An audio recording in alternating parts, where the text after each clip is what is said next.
Hello everyone, home cook তনুজার রান্নাঘরে সবাইকে স্বাগত। তোমরা কেমন আছো? আমি ভালো আছি। আজকে তোমাদের সজনে ডাঁটা পোস্ত করে দেখাবো, তোমরা দেখতে থাকো। এর জন্য আমি সজনে ডাঁটা ও আলু নিয়েছি। এবার আমি একটি মিক্সিং জারে আমি 3 চামচ পোস্ত নিয়ে নেব। প্রথমে পোস্তগুলো আমি শুকনো গ্রাইন্ড করে নেব।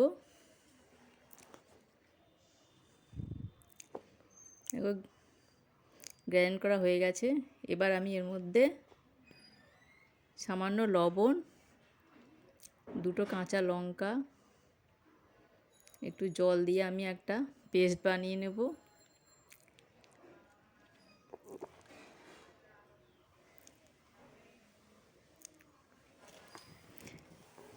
দেখো আমার পেস্ট হয়ে গেছে।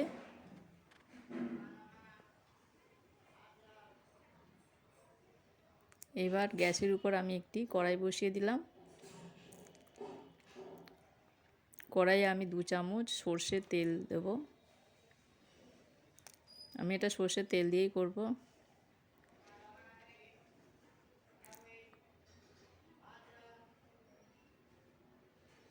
এবার আমি 2টো তেজপাতা, একটা পাকা লঙ্কা আর একটু কালো জিরে ফোড়ন দিয়ে দিলাম। ফোড়ন থেকে যখন একটা সুন্দর একটা স্মেল বেরোবে, তখন আমি এর মধ্যে আলুগুলো দিয়ে দেব। আলুগুলো দিয়ে আমি ভালো করে ভাজা ভাজা করে নেব।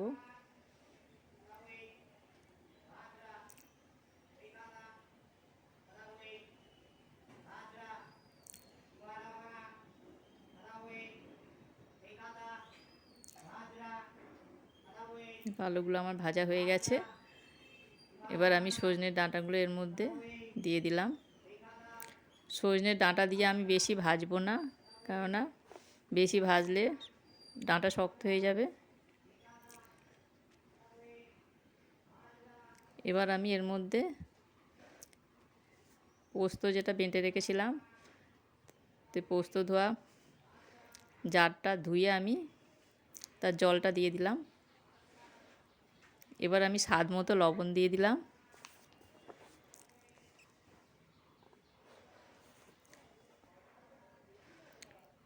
লবণটা দিয়ে আমি উল্টে পাল্টিয়ে নিয়ে আমি 5 মিনিটের জন্য ঢাকা দিয়ে রেখে দিলাম।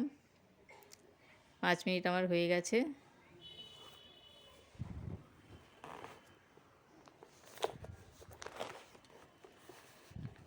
এবার আমি পোস্তটা দিয়ে দিলাম।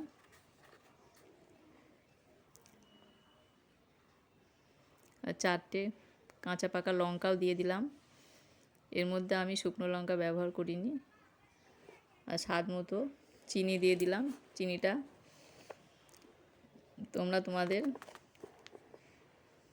ইচ্ছা মতো দেবে, যে যেরকম মিষ্টি পছন্দ করো সেরকম দেবে।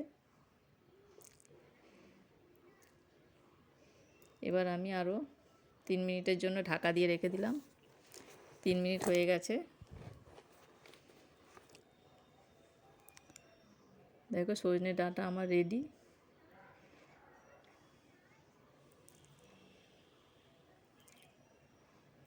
এবার আমি গ্যাসের ফ্লেমটা অফ করে দিলাম। দিয়ে আমি সর্ষের তেল দিয়ে দিলাম কিছুটা। শেষে একটু সর্ষের তেল দিয়ে দেবে, এতে স্বাদটা খুব ভালো হয়।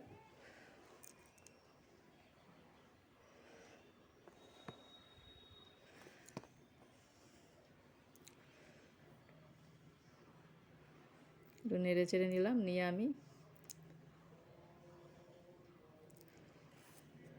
এটা 2 মিনিট ঢাকা দিয়ে রেখে দিয়েছিলাম। দিয়ে আমি একটা থালায় ঢেলে নিলাম। সজনে ডাঁটা পোস্ত কেমন হয়েছে তোমরা কমেন্ট করে জানিও। আর যারা নতুন দেখছো তারা একটা সাবস্ক্রাইব করে দিও ও পাশে থাকা বেল আইকনটা প্রেস করে দিও। আর যারা অলরেডি সাবস্ক্রাইব করে দিয়েছো তাদের অসংখ্য ধন্যবাদ। আবার হাজির হব অন্য কোনো রেসিপি নিয়ে।